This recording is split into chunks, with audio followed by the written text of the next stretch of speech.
اے پیغمبر، میری طرف سے لوگوں کو کہہ دو کہ اے میرے بندو،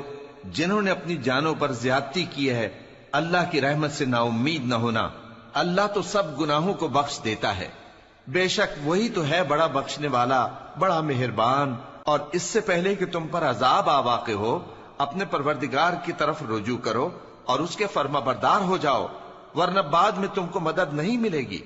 اور اس سے پہلے کہ تم پر ناگہاں عذاب آ جائے اور تم کو خبر بھی نہ ہو، اس نہایت اچھی کتاب کی جو تمہارے پروردگار کی طرف سے تمہاری جانب نازل ہوئی ہے پیروی کرو۔ ایسا نہ ہو کہ اس وقت کوئی شخص کہنے لگے کہ ہائے اس کوتاہی پر افسوس ہے جو میں نے اللہ کا حق ماننے میں کی، اور میں تو ہنسی ہی کرتا رہا، یا یہ کہنے لگے کہ اگر اللہ مجھ کو ہدایت دیتا تو میں بھی پرہیزگاروں میں ہوتا،